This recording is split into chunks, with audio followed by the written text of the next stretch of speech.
Dukkha is a concept of unsatisfactoriness.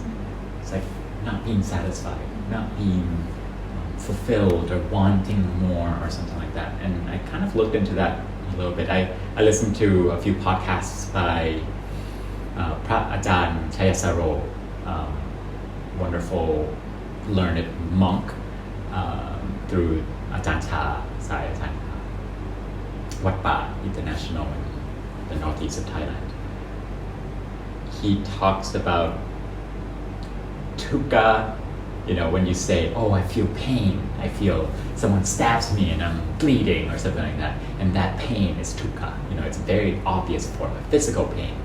And he says that form of dukkha, any kind of suffering, is like explaining the color red as opposed to the entire concept of color.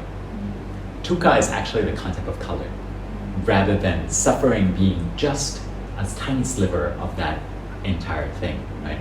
So you begin to see that dukkha actually has a lot of meanings. And in Thailand, in the culture that I grew up in, it's a lot about these four words, เกิด แก่ เจ็บ ตาย. เกิด แก่ เจ็บ ตาย. It's almost like this cycle of life, เกิด แก่ เจ็บ ตาย, เกิด แก่ เจ็บ ตาย. And it's such a common thing that Thai people say, in the same way that Thai people say, อนิจจัง ทุกขัง อนัตตา. อนิจจัง ทุกขัง อนัตตา. เกิด แก่ เจ็บ ตาย. It's like the top four things, and it's so easy to remember, เกิด แก่ เจ็บ ตาย. Birth is เกิด, แก่ is old age, เจ็บ is sickness, and ตาย is death. Again, continuing on the birth, life, death kind of train of thought.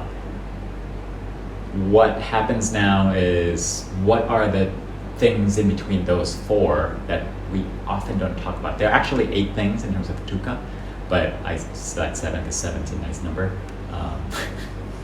What else is in between that? Wanting something and not getting it. Money, fame, โลภ ความ want something, desire, the want. Oh man, I want that Mercedes Benz. Oh man, I'd be so happy if I get to vacation on a beach with a beautiful girlfriend, blah, blah, blah. That's a form of dukkha, actually, if you see it. Another reading in between the lines is kind of like similar to suffering, is like the distress that comes from being in an environment that's not pleasurable. So the most obvious example is like you walk into a fire and then you feel yourself burning, and that's dukkha, because that's actually the suffering that comes from being burnt. And a less painful example would be getting into an elevator and meeting someone who you don't really like, being in the same situation and not wanting that. I don't want to see her. I don't want to see her face. I don't want to listen to his voice. That person farts in the elevator. It's like, oh God, that's dukkha.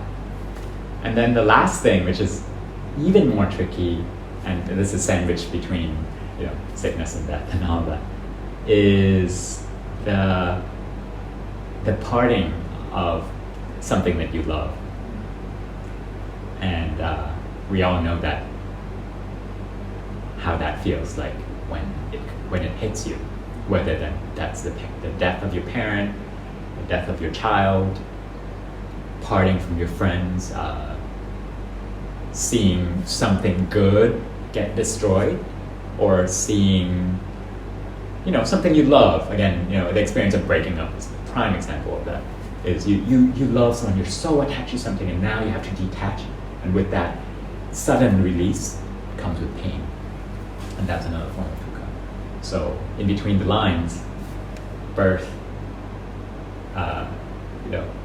wanting something so badly, I'm paraphrasing it wrong, but the concept is there. Birth, wanting something, old age, and distress from some unpleasurable experience, sickness, something else where you need to part. You love something so much throughout your life and you need to part it, and then death.